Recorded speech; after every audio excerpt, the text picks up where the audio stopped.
2017년이라고 생각합니다. 2017년에 소위 말해서 아티피셜, 그러니까 이 인텔리전스, AI라고 한 이 아티피셜 인텔리전스에서 만들어놓은 알파고라고 하는 이런 로봇과 그 다음에 우리나라의 최고의 바둑 기사라고 일컫는 이세돌과 이같이 대국을 벌였죠.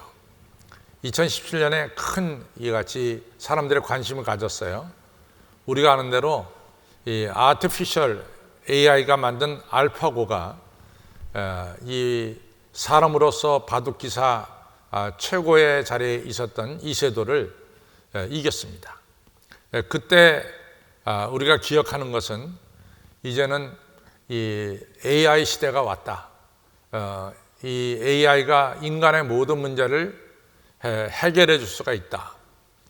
또 이 3D 이러한 이 문명으로 말미암아 우리 인간의 간도, 인간의 폐도, 인간의 심장도 다 복사할 수 있고 또 재생산할 수 있다. 이래서 인간의 수명이 무슨 100세가 아니라 상당히 오래 인간의 수명이 계속될 것이다. 이런 이야기를 우리가 2017년에 얼마나 많이 들었는지 모릅니다. AI가 모든 것을 다 해결해 주는 이처럼 만능의 이러한 AI가 된 것처럼 우리들에게 아주 많은 이야기를 해줬습니다. 그러나 2017년에 그랬는데 2019년, 20년, 21년 이 코로나 바이러스가 지금 인류 사회에 이같이 기승을 부리는데 도대체 AI가 뭘 하느냐 말이죠. 아티피셜 인텔리전스가 뭘 하느냐 이거죠. 이런 어떤 한계가 우리에게 분명히 있는 것을 알 수 있습니다. 저는 이 AI가 이 코로나 바이러스가 성행할 때 사실은 목회자가 이제 제일 먼저 떠오르는 게 이제 성경에서 떠오르는데 저는 창세기 11장에 나오는 이 바벨탑 사건이 제일 먼저 제 머리에 떠올랐습니다. 이 바벨탑 사건은 아시다시피 이 유프라테스강 티그리스강 하류 지역의 바벨이라는 지역에서 일어난 사건이죠. 본래 원본에 보면 우리 스스로 우리의 이름을 짓자 이렇게 됐습니다. 그러니까 let us make a name for ourselves. 그러니까 우리가 우리 스스로 이름을 짓자. 이것을 한글로 번역할 때 우리의 이름을 내자 이렇게 이제 잘못 번역됐어요. 올바른 번역은 우리 스스로 우리의 이름을 짓자 이런 내용입니다. 그런데 이게 왜 문제가 되느냐? 여러분들 이름을 자기가 지은 사람 있어요? 이구현 장로님 이름 자기가 졌습니까? 아버지나 할아버지가 지어주셨다고. 그럼 이 얘기는 뭐냐? 아버지나 할아버지가 우리의 권위의 대상이에요. 권위의 대상. 그래서 아담과 이브의 이름을 지어준 분은 하나님이세요. 그 다음에 아담과 이브는 호랭이나 사자나 이런 짐승의 이름을 졌어요. 그러니까 호랭이나 사자 이런 것은 사람의 이같이 권위 아래에 있는 겁니다. 짐승들은. 짐승이 사람을 뛰어넘을 수는 없어요. 마찬가지로 사람을 다스리는 분은 하나님이세요. 우리는 하나님 밑에 있는 여러분과 저입니다. 그런데 사람들이 우리 스스로 이름을 짓자 이런 내용은 우리는 더 이상 하나님이 필요 없습니다. 하나님 없이도 우리가 얼마든지 살아갈 수 있습니다. 이런 내용이에요. 그러니까 바벨 사람들이 벽돌을 만들고 문명의 획기적인 발전이 일어나니까 여러 가지 좋은 일들도 많이 계획했지만은 그 중에 하나가 뭐냐면 우리가 더 이상 하나님의 지배 아래 있을 필요가 없다. 우리 스스로도 얼마든지 살아갈 수 있다. 이러면서 쌓아놓은 것이 바벨탑입니다. 결국은 하나님을 떠나고 하나님 무시한 바벨탑을 쌓던 사람들은 하나님의 심판을 받을 수밖에 없게 된 거죠. 그래가지고 다 흩어질 수밖에 없었고 그 다음에 이같이 언어가 다 여러 가지 언어로 나눠질 수밖에 없었습니다. 하나님의 심판이 일어난 겁니다. 저는 아티피셜 인텔리전스 AI가 인간의 수명을 100세가 뭐냐, 뭐 간이라든가 우리 장기를 갖다가 얼마든지 복제할 수 있고, 또 얼마든지 인간의 모든 약점을 미리미리 발견해서 치료할 수 있고, 이래서 인간의 수명이 100세를 넘어 200 뭐 이렇게까지 올라간다고 말할 때, 마치 인간이 인간 스스로 인간 수명을 갖다가 결정지을 수 있을 만큼의 인간의 과학이 발달됐다고 한참 떠들 때, 이 별것 아닌 우한에서 시작된 코로나 바이러스 하나가 전 세계를 뒤덮이면서 지금 아시다시피 이처럼 하루에 3,800명, 미국에서 말이죠, 이렇게 죽어나가는 엄청난 일로 이같이 발전이 돼버리고 말았어요. 걷잡을 수가 없습니다. 걷잡을 수가 없습니다.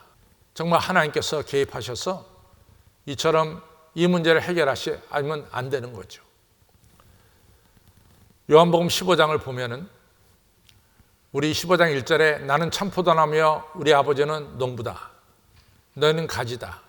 이렇게 말씀하고 있어요. 15장 5절에 가지가 포도나무에 붙어 있으면 절로 가시를 맺는다.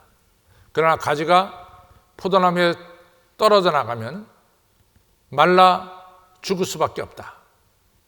너희들은 나를 떠나서는, 하나님을 떠나서는 아무것도 할 수가 없다. 이것이 바로 요한복음 15장 5절의 말씀이에요. 사도행전 4장 12절의 말씀, 인간이 구원을 얻는 길에 있어서 천하에 구원 얻을 만한 이름을 예수 그리스도 외에는 하나님이 주신 일이 없다. 이것이 사도행전 4장 12절입니다.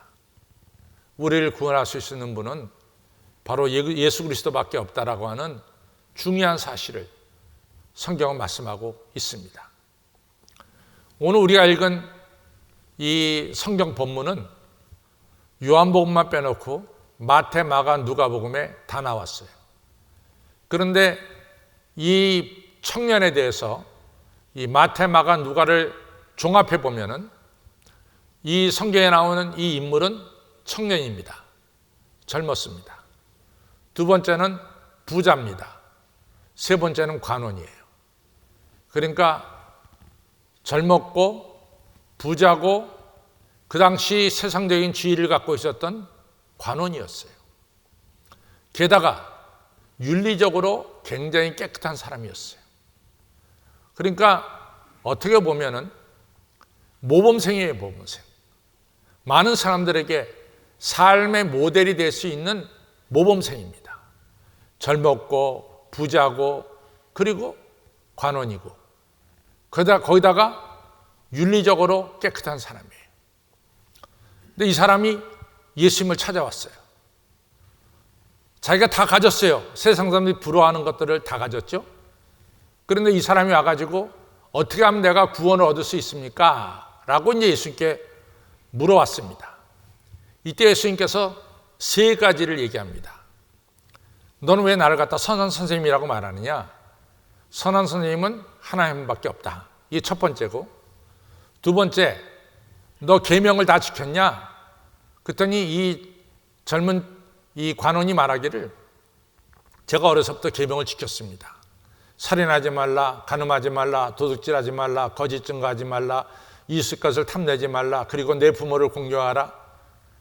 이 10계명 중에서 4계명서부터 시작된 이 모든 계명을 다 지켰습니다. 5계명서부터 다 지켰습니다. 라고 말하는 거예요. 계명 다 지켰어요. 근데 이제 예수님께서 세 번째로 한 말씀이 있어요.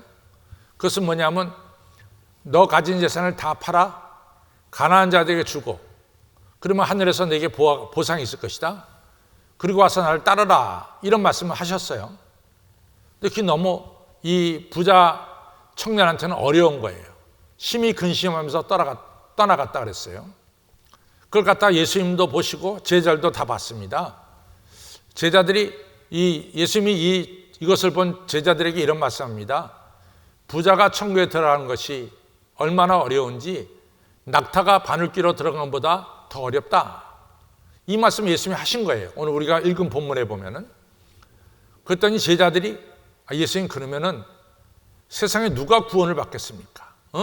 세상에 구원을 받을 만한 인물이 어디 있습니까? 이렇게 이제 물어보죠. 그때 27절에서 예수님이 아주 오늘 마가복음 10장 27절에서 너무나 중요한 얘기를 합니다. 그 얘기는 뭐냐? 사람으로는 할 수 없으되 하나님께서는 능히 하실 수가 있느니라. 하나님께는 능치 못할 일이 없다. 사람으로는 못해. 그러나 하나님께서는 이 모든 일을 하실 수 있느니라.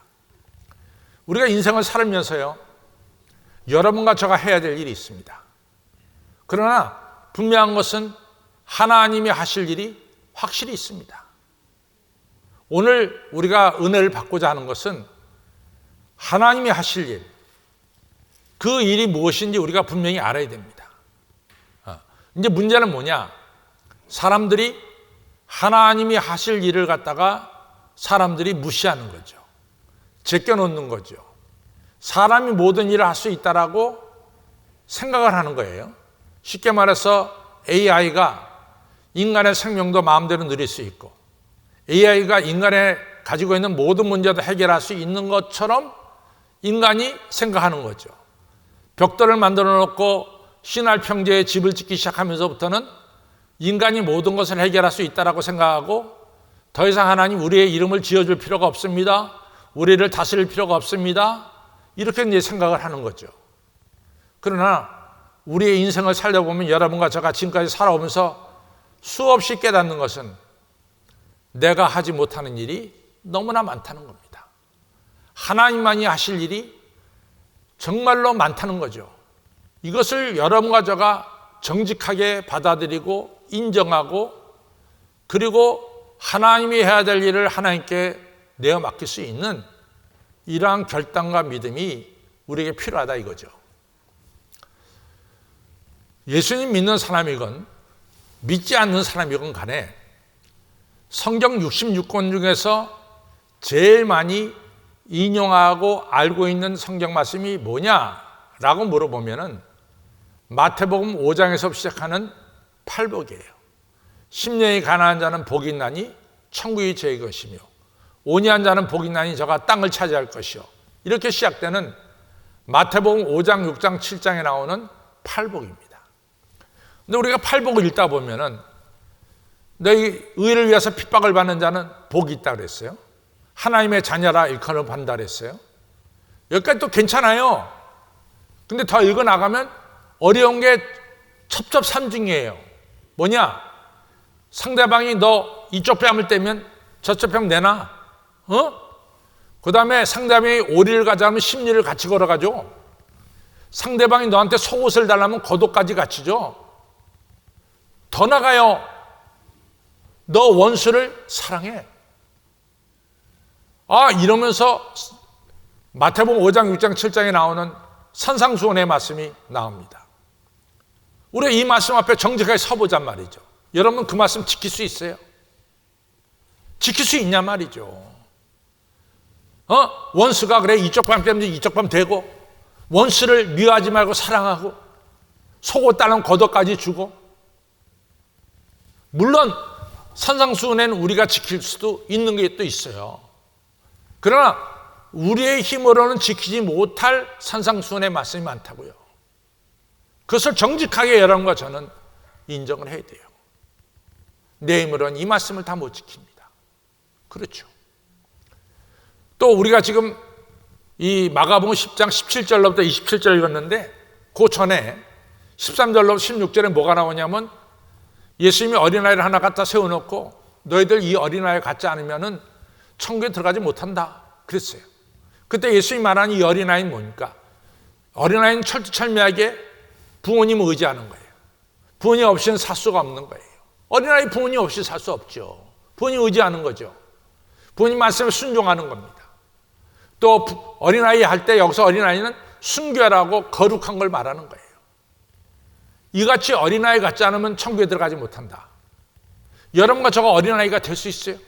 그렇게 어린아이가 될 수 있냔 말이죠. 물리적으로 불가능해. 물리적으로 한계가 있습니다. 그러니까 분명한 것은 여러분과 저는 하나님 말씀을 내 힘으로 지킬 수가 없어요. 여러분과 저의 힘과 능력으로 지킬 수가 없어요. 물론 지킨다고 마음먹어도 우리가 쓰는 말대로 작심삼일이에요. 3일 가면 다 허물어지고 마는 거예요. 여러분과 저가 이같이 신앙생활하는 것도 내 힘으로 할 수가 없는 거예요. 결론을 말하면은 하나님의 힘, 하나님의 영, 성령의 역사 아니면은 우리가 신앙생활도 제대로 할 수가 없는 거라 그 말이에요. 그래서 우리는 이 신앙생활도 내 힘으로 신앙생활하는 것이 아니라 이 신앙생활도 하나님의 영, 하나님의 힘으로 제가 신앙생활 하는 것입니다. 이걸 갖다가 우리가 인정하는 것이 중요하다 그 말이에요. 이것을 받아들이는 것이. 오늘 이 부자 청년이 나왔어요. 부자 청년 생각에는 이 윤리적으로 이 사람 깨끗한 사람이거든요. 뭐 살인하지 말아요, 간음하지 말아요, 도둑질하지 말아요. 이 계명 6가지 다 지켰잖아요. 내 부모를 공경하라. 이 부자 청년은 한두 가지 계명만 더 지켜가지고 자기가 구원의 확신을 갖기를 원했어요. 그런데 하나님 예수님의 대답은 좀 다릅니다. 너 있는 것을 다 팔아 가난한 자 주고 그러면 나 하늘에서 보화가 있을 것이야. 틀림없이 보상해 줄 거야. 그러고 나서 나를 따르라. 중요한 말씀 하십니다. 부자 청년이 이것은 지킬 수가 없는 것 같아요. 그러니까 슬픈 기색을 하고 돌아갔죠. 요한복음 3장에 니고데모가 찾아왔어요. 니고데모는 예수님이 인정하는 이스라엘 선생입니다. 이스라엘 지도자죠. 니고데모는 이스라엘 전체에 70명의 이가 대표가 있는데 그 중에 한 명이에요. 산헤드린 의원이에요. 니고데모는 율법을 너무나 잘 알고 있는 바리새인 율법 학자예요. 이 사람이 한밤중에 예수님을 찾아왔어요. 누구보다도 율법을 많이 알고 또 누구보다도 바르게 산다고 정평이 나 있고, 근데 니고데모 마음속에는 구원의 확신이 없는 거죠. 그러니까 밤중에 찾아온 거죠. 예수님한테 묻죠.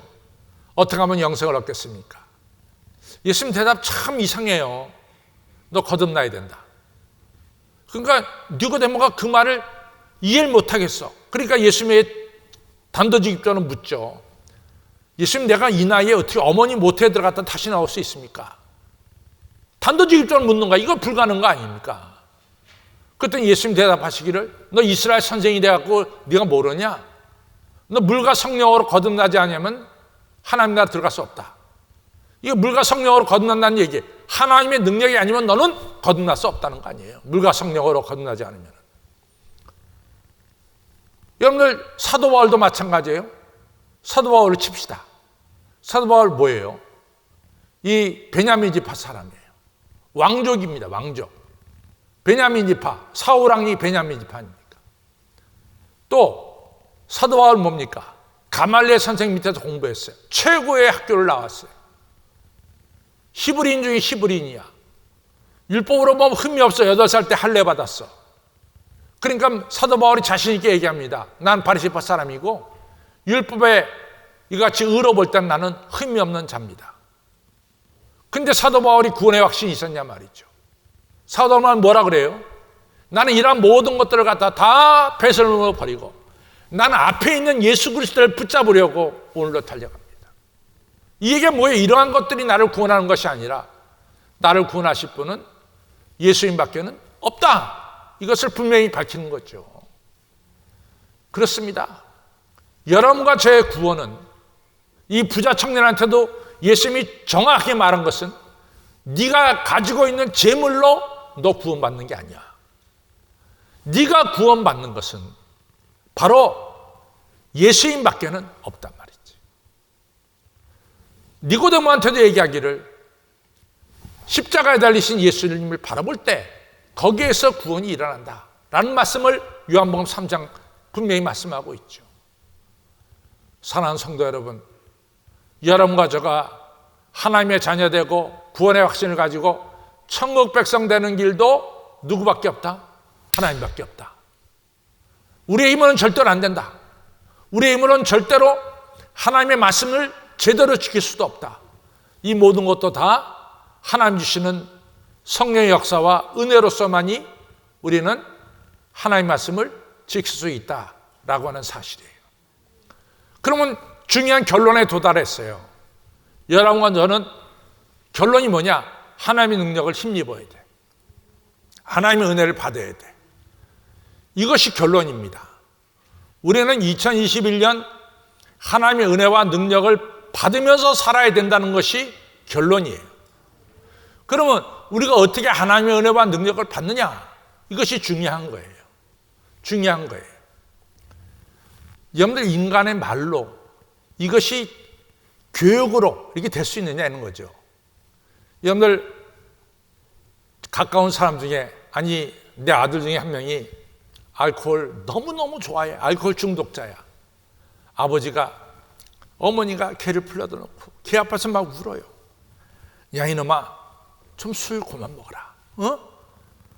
너 술 때문에 네 아내 도망갔지. 네 애들 꼴을 봐라 말이야. 네 애들 쟤들 어떡하냐. 지금 할아버지 할머니가 다 7, 80이 돼가지고 쟤들 지금 돌보고 있는데 내가 얼마까지 사냐. 네가 돌봐야 될 아들이 아니야 말이야. 너 술 그만 먹어라. 그렇다고 그 아들이 술 그만 먹을까요? 네? 그만 먹을까요? 여러분 최근에 어떤 큰 기업의 외손녀가 또 마약했잖아. 또 황아무개가.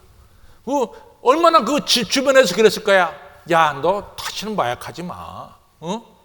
마약하면 안 돼. 너 돌아가신 할아버지를 보더라도 네가 또 마약해서 너 이번 마약하면 감옥에 간다. 그런 얘기 왜 안 했겠어? 다 했지. 근데도 못 끊어. 인간의 말로, 인간의 지식으로, 인간의 교훈으로 끊쳐지는 게 아니라 그 말이요. 그렇죠? 나를 바꾸는 일은, 우리가 새롭게 되는 일은 내 힘 가지고는 안 돼. 그러면 하나님께로서는 모든 일을 할 수 있느니라 오늘 말씀이에요. 하나님이 모든 일을 하실 수 있도록 우리를 맡기는 거죠. 여러분 예배가 뭡니까? 우리가 예배를 뭐라고 불러요? 산제사를 드린다 그래요. 산제사, 살아있는 제사.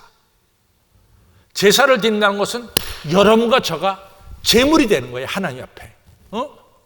제물은 뭡니까? 하나님의 뜻대로 하옵소서 하나님께 내어 맡기는 거예요. 이것이 제물이라고. 오늘 예배 시간이 바로 그런 시간이야. 내 주여 뜻대로 행하시옵소서. 내 모습 이대로 하나님께 바칩니다. 주님이 역사하여 주시고 주님께는 능치 못할 일이 없습니다. 이 예배 시간이 그래서 소중한 거예요. 예배를 통해서 나를 하나님께 제물로 바치고 예배를 통해서 성령의 역사를 체험하고 예배를 통해서 나에게 주어지는 하나님의 말씀을 듣고 순종하고 그리고 날마다 주님을 바라볼 적에 하나님의 능력, 하나님의 권세가 예배드리는 우리에게 임해서 하나님의 역사가 우리 안에서 나타날 줄로 믿습니다. 하나님이 하실 일이 우리에게 그대로 나타날 줄로 믿습니다. 2021년 하나님께서 우리의 삶에, 우리의 가정에, 우리 여러분의 사업장에 역사하는 하나님이 하실 일이 나타나는 이런 능력의 한 해가 되기를, 여러분 자신을 내어 맡기는 한 해가 되기를 주님의 이름으로 부탁을 드립니다.